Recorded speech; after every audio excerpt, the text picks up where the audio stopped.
The retirement home sat on the edge of Kepler 442 station, a place where old people came to live out their final years in peace. Through the wide windows, anyone could see the two stars that hung in space like bright diamonds. Margaret Sullivan spent most of her time in a chair by those windows. She was 93 years old now, and her body hurt when she moved too much. But her mind was still sharp. The other people in the home knew Margaret as the quiet woman who kept to herself. They knew she had been a soldier once, many years ago. But then again, most people her age had been soldiers. The wars had touched everyone back then. Every family had lost someone. Every child had grown up knowing what it meant to be afraid. Lieutenant Kevin Barnes worked at the military office on the station. He was young, maybe 25 years old, with the clean uniform and eager face of someone who had never seen real combat. He had started visiting Margaret a few months ago. At first she thought he was just being polite, doing his duty by checking on an old veteran. But he kept coming back, and he seemed to really listen when she talked. Today he sat across from her drinking the terrible coffee from the home's dining hall. Margaret was telling him about a battle that had happened more than 60 years ago. The Battle of Viridian Ridge. She could still see it clearly in her mind, even though so many other memories had faded with time. She told him how there had been 32 of them. Just 32 human soldiers against hundreds of Kryn warriors. The Kryn were the enemy back then.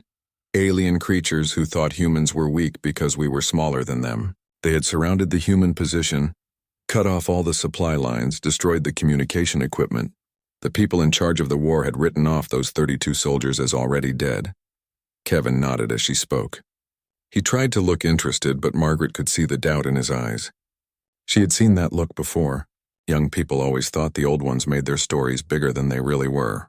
They thought memory played tricks, that time made small fights seem like great battles. Margaret talked about Captain Lauren Hayes, the officer who had led them. Hayes had been smart and tough. When the ammunition ran low, she organized the soldiers to fight with knives and tools. When the Kryn brought in their big walking machines, their mechs, Hayes figured out how to use the last explosives to blow off the legs of those machines. It had worked too. The mechs had fallen and the Kryn inside had died. Kevin made the right sounds, saying things like how amazing that must have been. But his voice had that tone in it. That tone that said he didn't really believe her.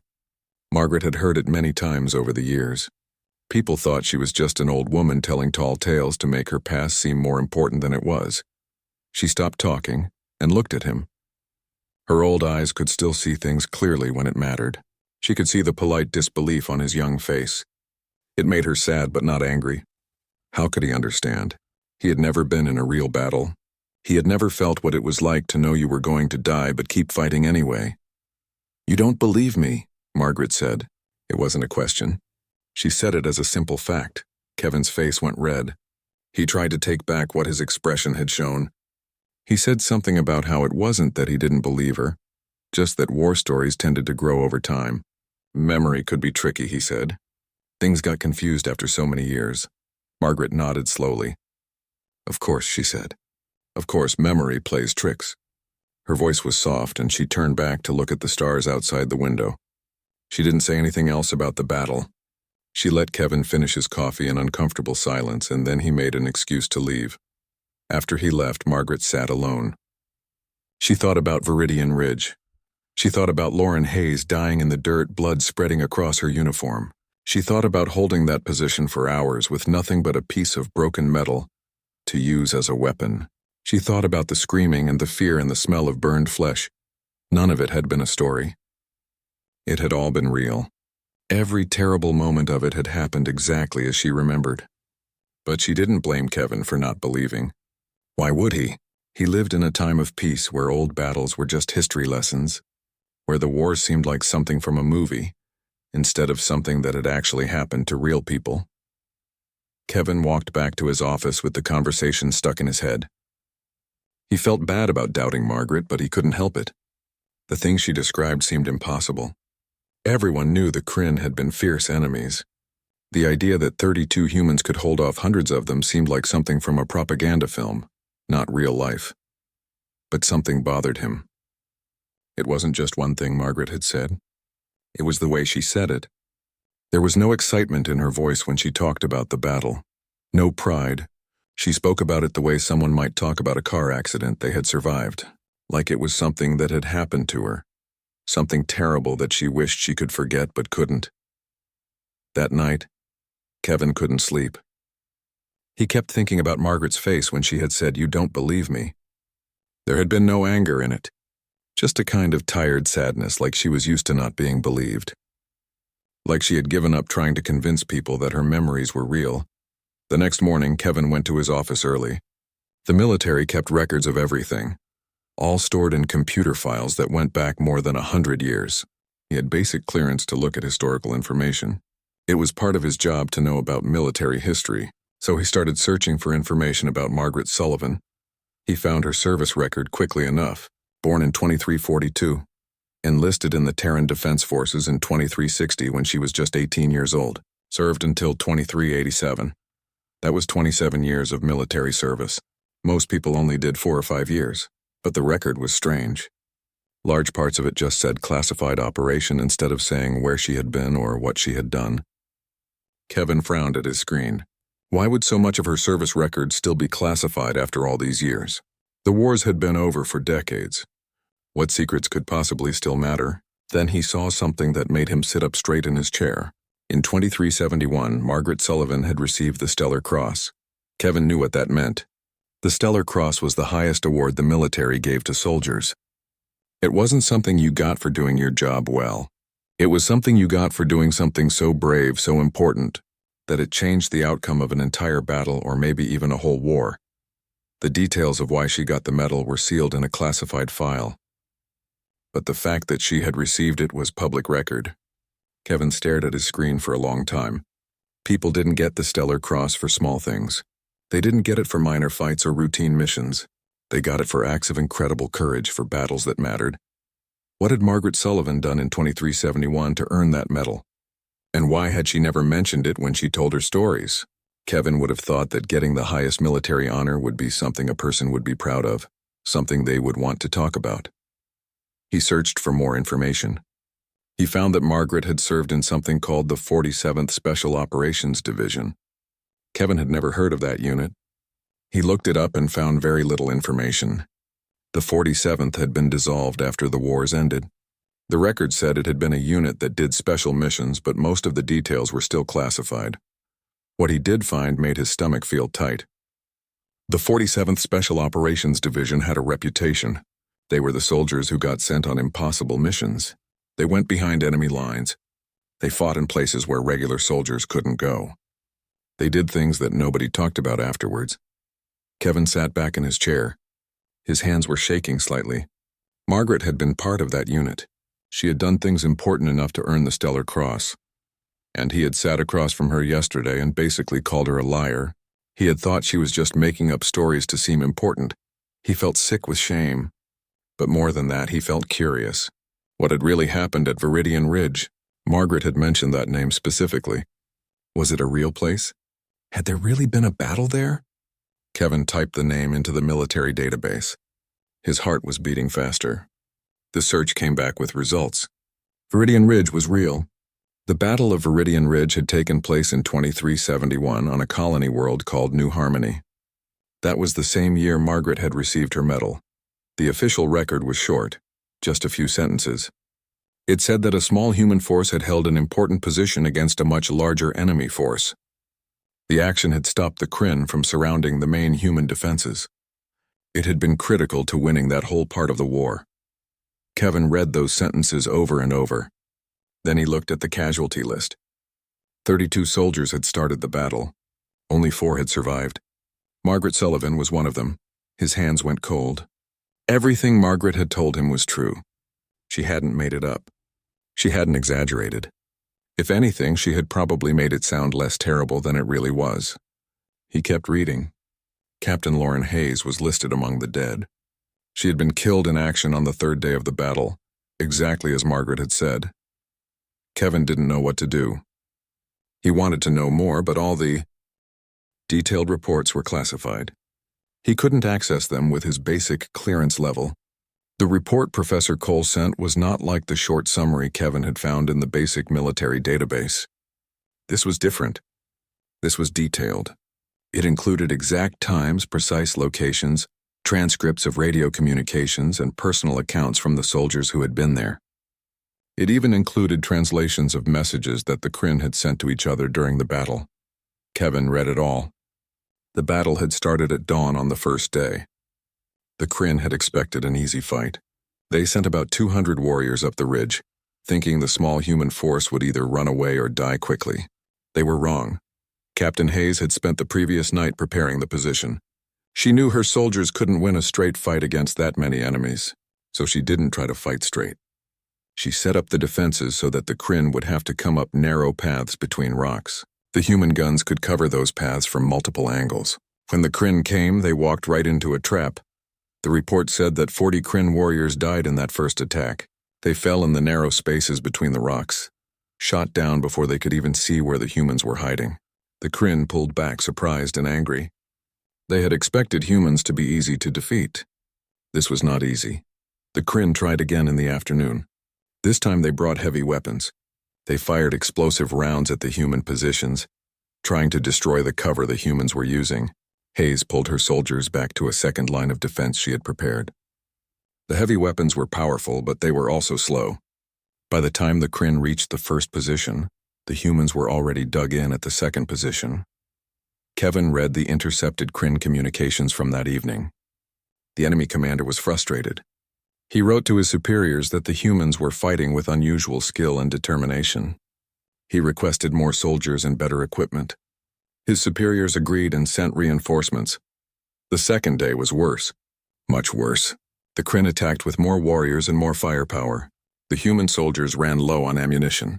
Some of their weapons stopped working because they had been fired too many times without proper cleaning. The defensive positions were falling apart under constant bombardment. Captain Hayes made a decision. When the ammunition got too low, she ordered her soldiers to prepare for close combat. They took out their knives. They picked up rocks and pieces of broken equipment to use as clubs. Some of them made spears from metal rods and sharpened pieces of debris. The report included testimony from Sergeant Philip Carter. He described how the fighting became brutal and personal. The Kryn warriors were bigger and stronger than humans, but humans were faster and more desperate. Carter talked about fighting in the spaces between rocks, too narrow for guns, where everything came down to who could strike first and hardest. Then Kevin read about Margaret. The report quoted Carter's statement directly.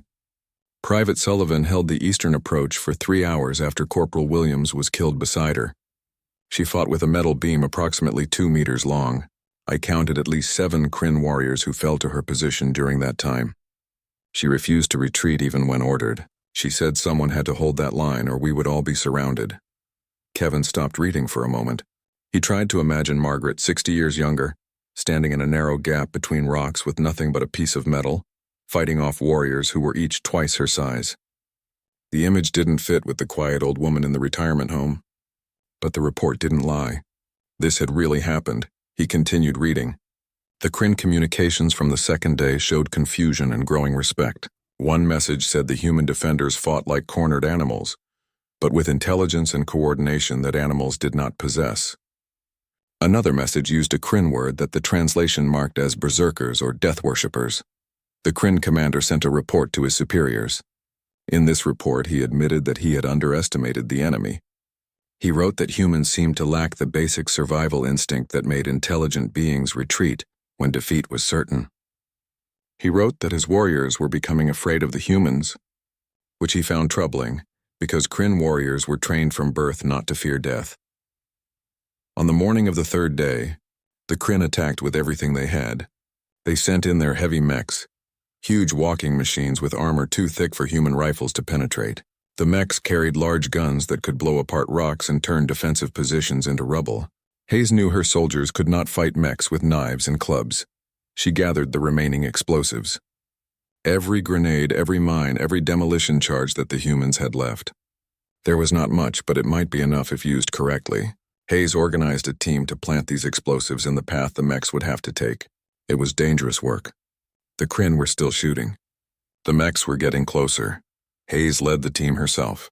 She refused to send her soldiers into danger while she stayed safe.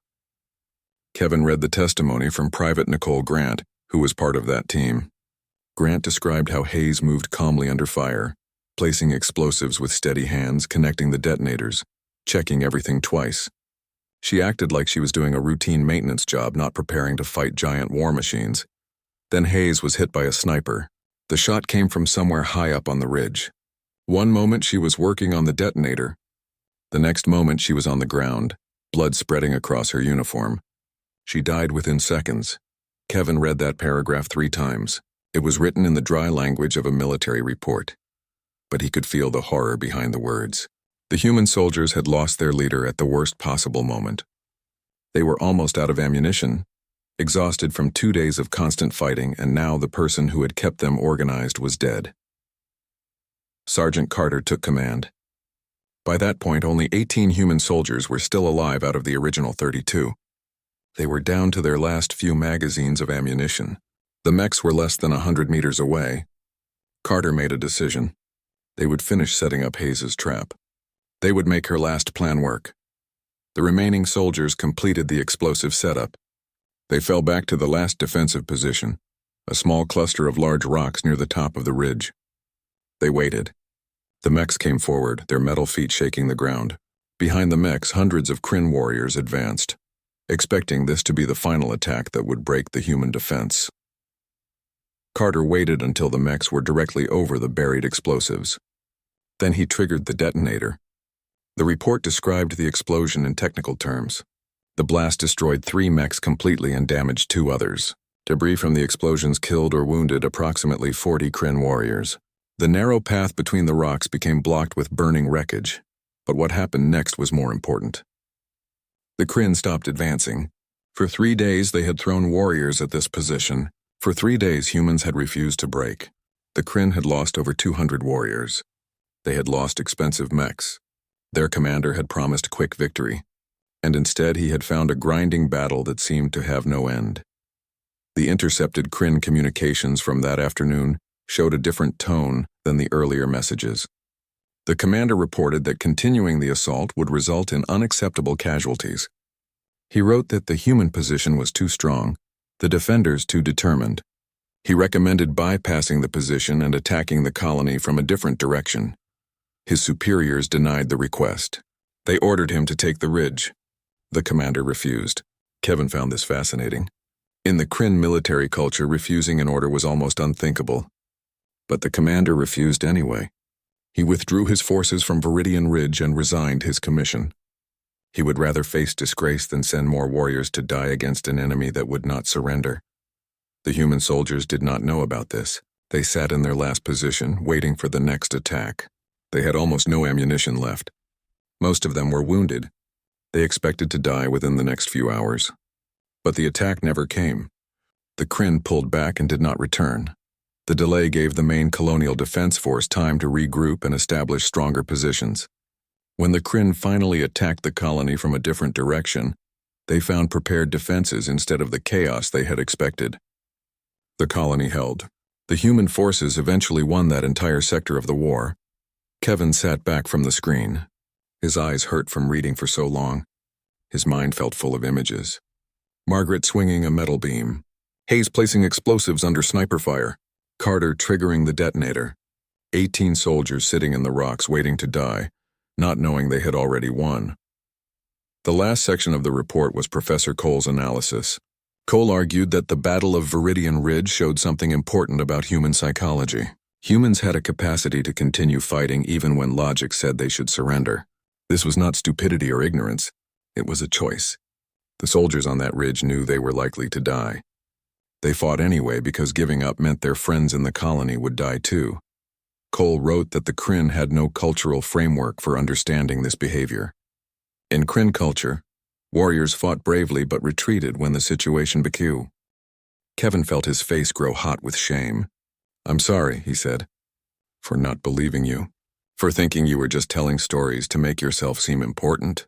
The words came out in a rush, tumbling over each other. "I read everything. I read about how you held the eastern approach for 3 hours. I read about Captain Hayes and how she died. I read about the explosives and how the Kryn withdrew. Everything you told me was true, everything." Margaret waved her hand dismissively as if pushing away his apology. "You're young," she said. "You weren't there. How could you possibly understand what it was really like? Her voice was matter-of-fact, not harsh. Sometimes I wish I didn't understand it either. Sometimes I wish I could forget. But the report said you were incredible, Kevin insisted. It said you refused to retreat even when ordered. It said you fought off at least 7 Kryn warriors with just a piece of metal. That's heroic. Margaret shook her head slowly. Her eyes looked past Kevin, focusing on something far away that only she could see. That wasn't heroism, she said. That was terror. I was so afraid I couldn't think straight. When Corporal Williams died next to me, his blood splattered all over my uniform. I thought I was going to die too. So I fought. Not because I was brave, because I was too scared to do anything else. Kevin sat quietly, letting her speak. He realized this was the first time Margaret had talked about her feelings during the battle. Before, she had only described the events. Now she was telling him what it had felt like to live through those events. Every time I swung that beam, Margaret continued, I expected a Kryn warrior to shoot me or stab me or just knock me down and crush me. They were so much bigger than me, so much stronger. But they kept coming through that narrow gap one at a time, and I kept hitting them. I had to. If I stopped, if I let even one of them through, they would surround us from behind. Everyone would die. She paused, breathing slowly. I remember the sound of that metal beam hitting their armor, a dull clanging sound over and over. My arms hurt so badly I thought they would fall off. But I couldn't stop. Sergeant Carter kept yelling at me to fall back to get to safety. I told him no. Someone had to hold that line. It happened to be me. The report called you berserkers, Kevin said. Death worshippers. That's what the Kryn called you. Margaret laughed, but there was no humor in it. Death worshippers, she repeated. That's funny. We worshipped life, not death. That was the whole point. We were fighting so that the people in the colony could live, so that our families back home could live. The Kryn never understood that. They thought we were crazy because we wouldn't surrender when we were clearly going to lose. But you didn't lose, Kevin pointed out. You held the ridge. The Kryn withdrew. You won. We survived, Margaret corrected. That's not the same as winning. 28 of us died.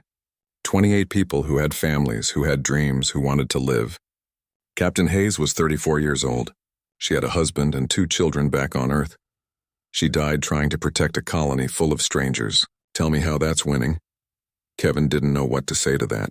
He had thought of battles in terms of objectives achieved, territory held, enemies defeated. He had never really thought about the cost in personal terms.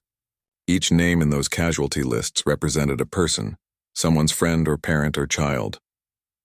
Tell me about Captain Hayes, he said after a moment. What was she like as a person? Margaret's expression softened slightly. Lauren was calm, she said. That was the thing about her. Everything could be falling apart. Explosions going off, people screaming, and Lauren would just stay calm. She would think through the problem and figure out what to do next. When the ammunition started running low, she didn't panic. She just looked at what we had and made a plan. She cared about us too, Margaret continued. She made sure everyone had water. She checked on the wounded. When Private Jonathan Chen got hit by shrapnel on the first day, Lauren spent 20 minutes treating his wounds even though we were under fire. Chen survived that wound. He died on the second day, but he survived that first one because Lauren took the time to help him. What was Chen like? Kevin asked. The report mentioned him but didn't give many details.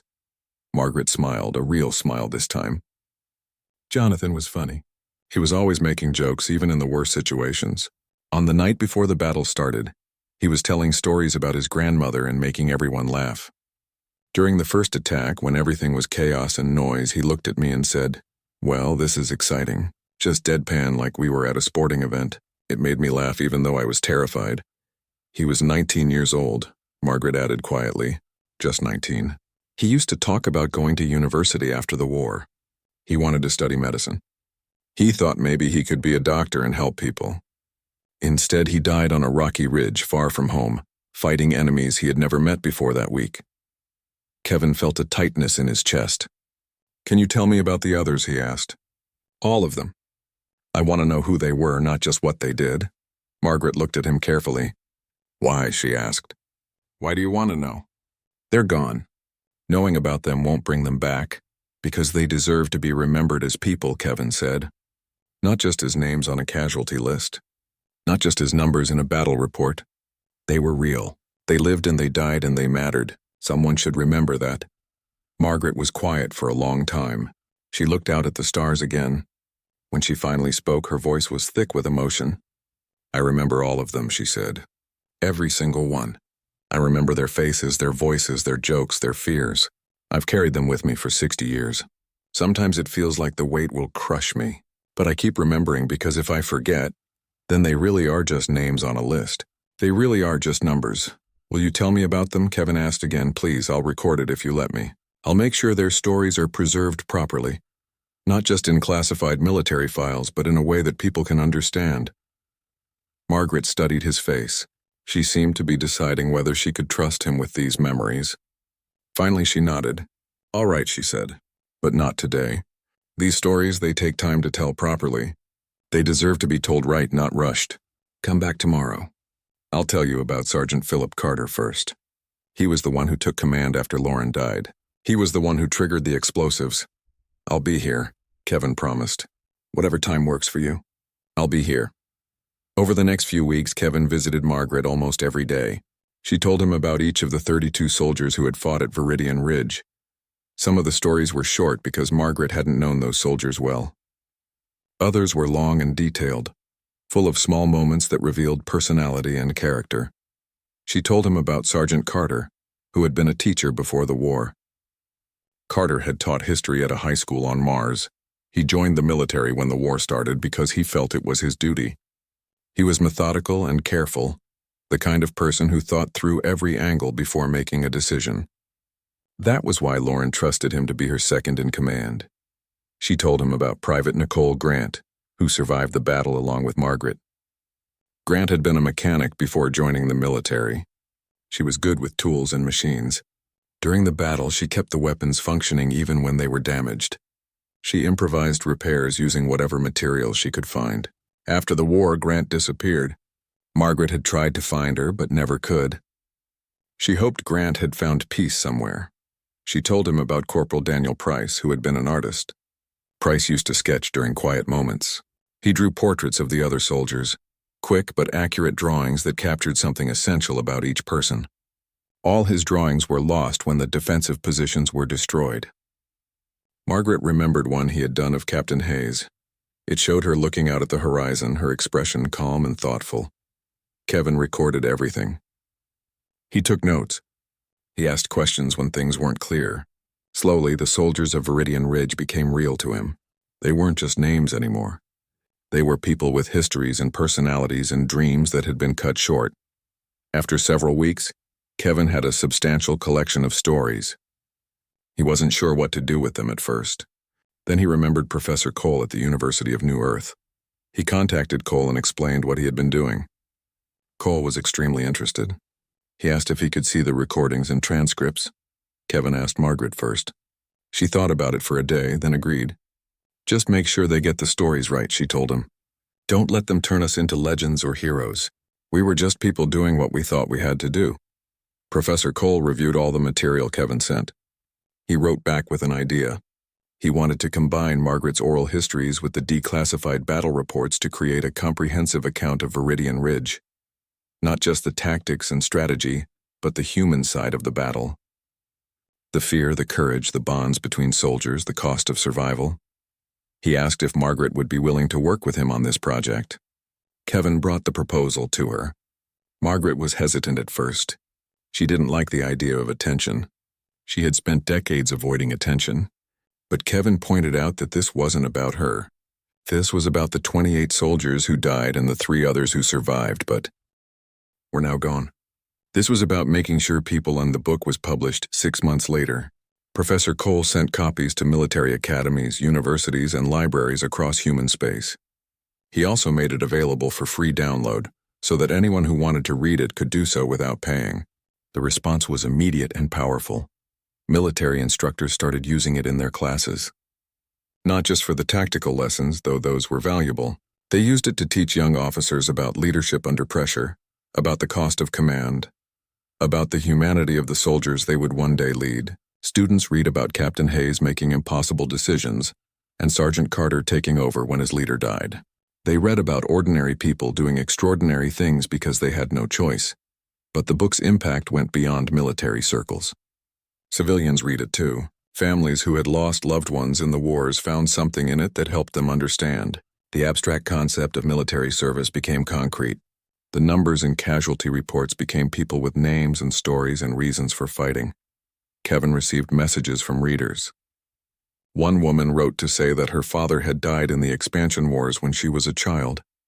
She had always wondered what his final days had been like. Reading the book helped her imagine it. Not in a painful way, but in a way that brought understanding. Her father had been scared but brave. Just like the soldiers at Viridian Ridge. He had fought for something bigger than himself. Another message came from a veteran who had served in a different unit during the same time period. He wrote that the book captured something he had never been able to explain to his family. The mix of terror and duty, the bonds formed under fire, the weight of surviving when others didn't. He said it helped him feel less alone with his memories.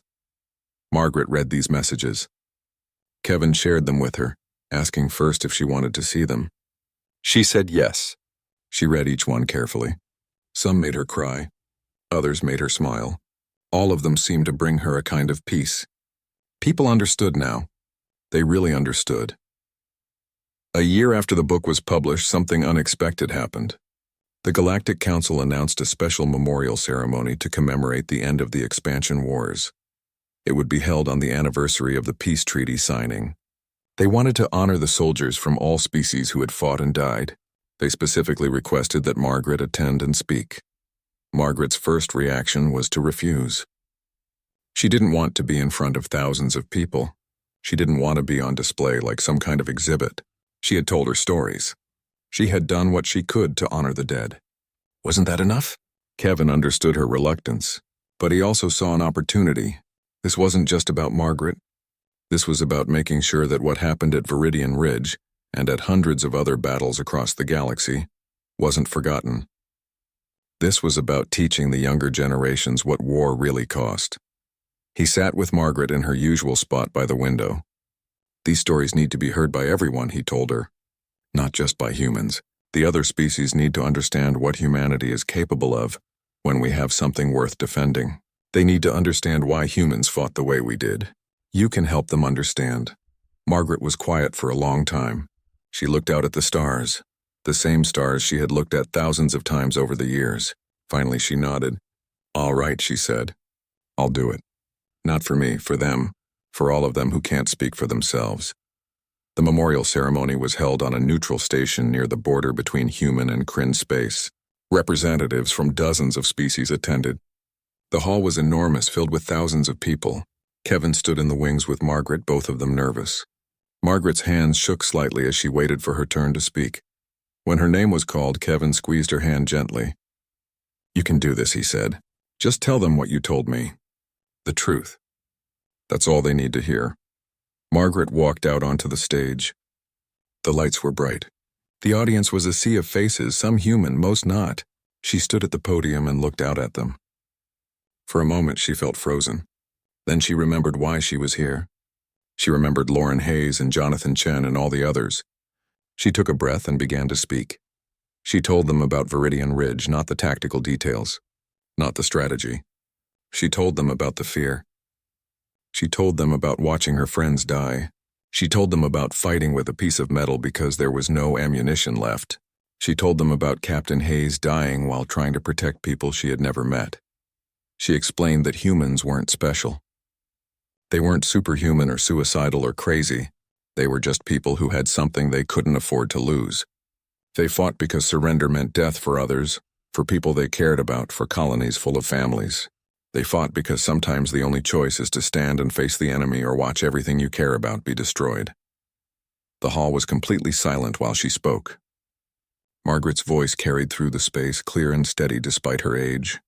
She didn't try to make the story sound heroic or glorious. She told it as it was, brutal, terrifying, necessary. When she finished, there was a moment of complete stillness. Then someone in the audience stood up. Then another. Then another. Within seconds, the entire hall was standing.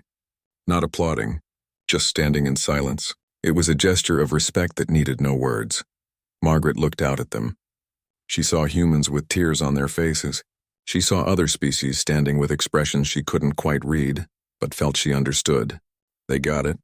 They really got it. Then something happened that surprised everyone. A Kryn delegate stood up. He was tall, even by Kryn standards, with the distinctive armor markings of a military veteran. He walked down the aisle toward the stage. The security people tensed, but he showed no aggression. He climbed the steps and stood before Margaret. He spoke in his own language first, then waited for the translator to render his words. "We fought your kind many times during the war," he said. "We thought you were insane. We thought you didn't understand when you were defeated.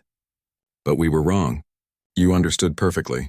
You simply refused to accept defeat when others depended on you. That is a kind of strength my people did not possess. I honor you for it." Then the Kryn did something that shocked the entire audience. He bowed, a deep formal bow. In Kryn culture, this gesture was reserved for the highest respect, given only to the most honored warriors. To give it to a former enemy was almost unheard of. Margaret didn't know how to respond. She had spent 60 years remembering Viridian Ridge as a place of horror and loss.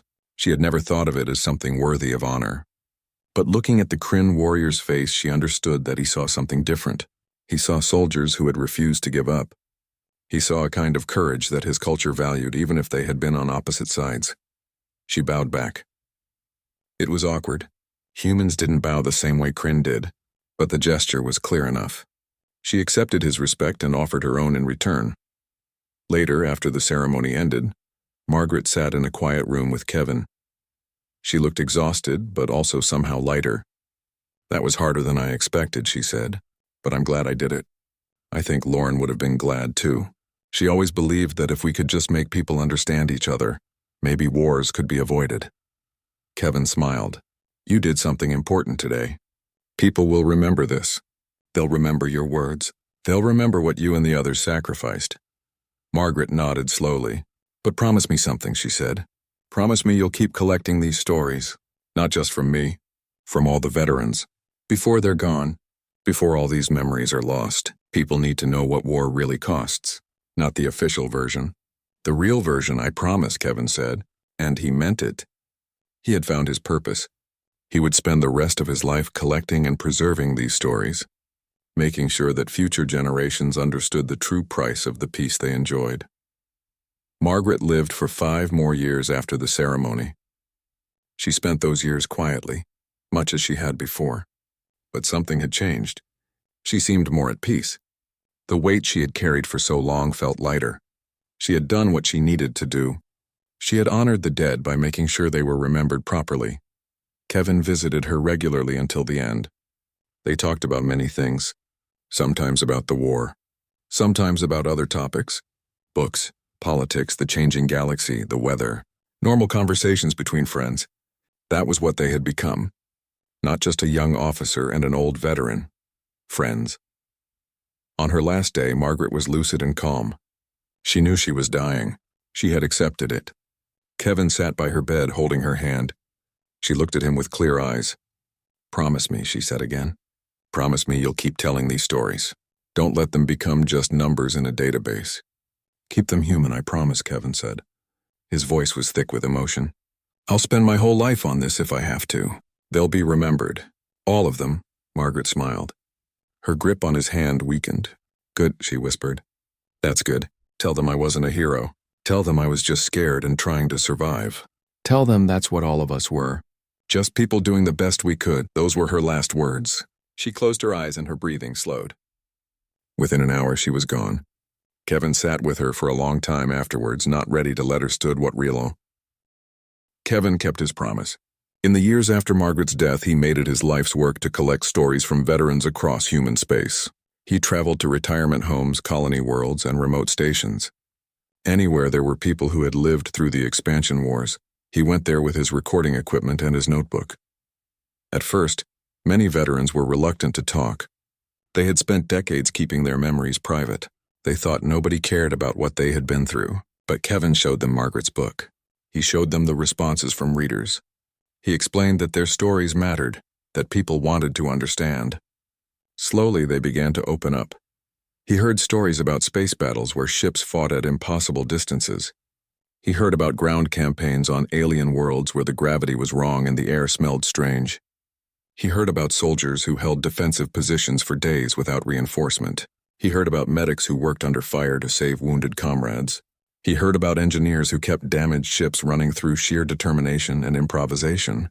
Every story was different. Every veteran had their own experiences, their own perspective.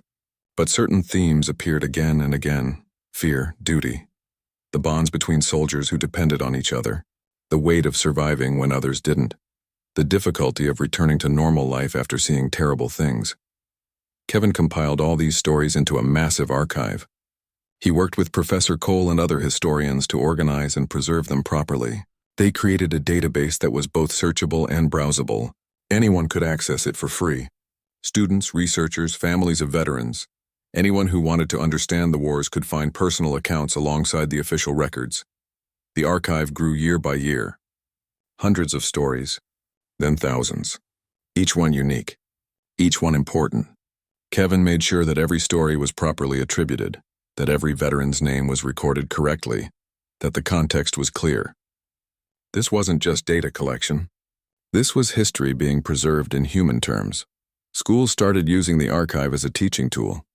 Instead of just reading about battles in textbooks, students could hear from people who had been there. They could understand what it felt like, what it cost, why it mattered. The wars stopped being abstract history.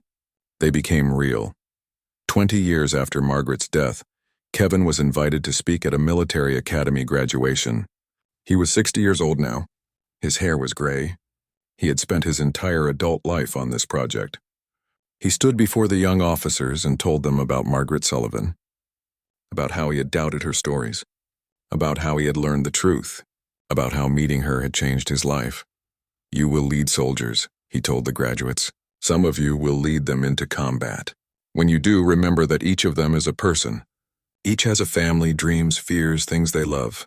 The decisions you make will affect their lives forever. Some may not survive those decisions.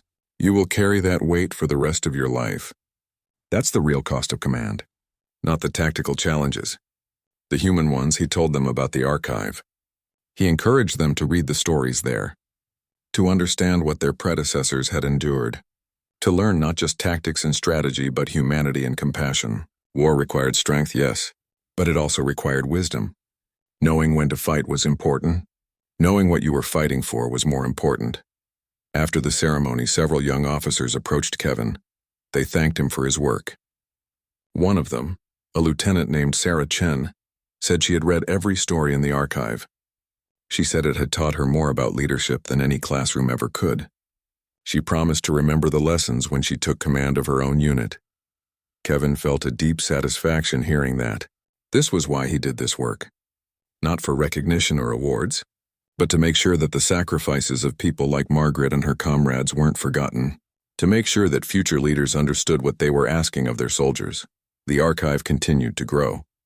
By the time Kevin turned 70, it contained more than 10,000 individual accounts. Some were long and detailed. Others were brief. All were valuable. Together they created a picture of the expansion wars that no official history could match. They showed the human side of conflict, the fear and courage, the loss and survival, the cost and the reasons. Kevin trained a team of assistants to continue the work. He knew he wouldn't live forever. The project needed to continue after he was gone. He taught them his methods, how to approach veterans with respect, how to ask questions without pushing too hard, how to listen carefully and record accurately, how to preserve not just the words but the spirit of what was being shared. His most dedicated student was a young woman named Lisa Porter. She had grown up hearing stories about her grandfather who had died in the wars. She wanted to understand what he had experienced. She wanted to honor his memory by preserving the stories of others like him. Kevin saw in her the same passion that had driven him decades earlier. He knew the project would be in good hands. When Kevin was 80 years old, he wrote a comprehensive history of the expansion wars. It drew on everything he had learned from years of collecting stories. It combined personal accounts with strategic analysis. It showed how individual actions at places like Viridian Ridge affected the larger outcomes of campaigns and eventually the war itself. But the heart of the book was the people. Kevin devoted entire chapters to specific battles, but he told those battles through the eyes of the soldiers who fought them. He showed how fear and determination coexisted, how people found courage they didn't know they had, how the bonds formed in combat lasted a lifetime, how survivors carried the weight of their experiences for decades. In the introduction, he wrote about his first meeting with Margaret Sullivan. He described his skepticism and how the declassified reports had proven him wrong. He wrote that this experience had taught him an important lesson. The most extraordinary human achievements often come from ordinary people, placed in extraordinary circumstances. The soldiers who fought at Viridian Ridge weren't superhuman. They were scared people who kept going because they had to. That was what made their achievement remarkable.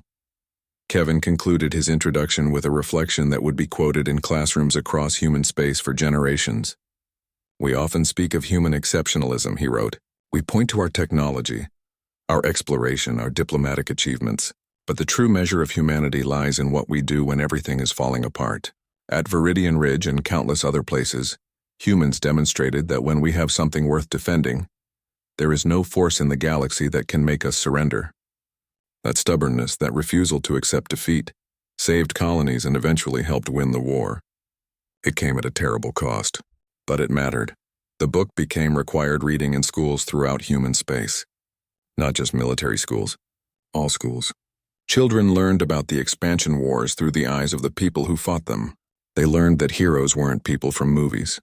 Heroes were scared people who did difficult things because those things needed to be done. They read about Margaret Sullivan, who held a position with a piece of metal. They read about Captain Lauren Hayes, who died setting a trap for enemy mechs. They read about Jonathan Chen, who made jokes under fire and dreamed of being a doctor. They read about thousands of others whose names would have been forgotten if Kevin hadn't collected their stories. The Galactic Council established an official day of remembrance to honor all who had died in the wars. On that day each year, people across the galaxy took time to read stories from the archive. They learned about people from different species who had fought and died. They gained understanding and perspective. Wars seemed less likely when people understood what wars actually cost. Kevin lived to see this day established. He attended the first ceremony, held 50 years after the end of the expansion wars. He was 90 years old. His body was failing, but his mind remained sharp. He stood before a crowd of thousands and spoke briefly about Margaret and her comrades, about the importance of remembering, about the value of understanding. He ended his speech with Margaret's last words to him. "She told me to tell everyone that she wasn't a hero, that she was just scared and trying to survive, that all of them were just people doing the best they could." Kevin paused, looking out at the audience. That's what we need to remember. They were people, not legends, not myths. People who faced impossible situations and found ways to endure. We honor them not by making them into something they weren't. We honor them by remembering them as they were. Human, afraid, brave, real. The audience stood in silence after he finished. It had become tradition at these ceremonies. No applause, just quiet recognition of sacrifice. Kevin looked out at them and saw representatives from dozens of species. Even Kryn were there, standing alongside humans, united in remembering the cost of a war that had ended decades ago. Kevin died peacefully 2 years later, surrounded by the students he had trained and the colleagues who had helped him build the archive. His last thoughts were of Margaret and all the others whose stories he had preserved. He had kept his promise. Their memories would endure. Future generations would know what they had sacrificed and why it mattered.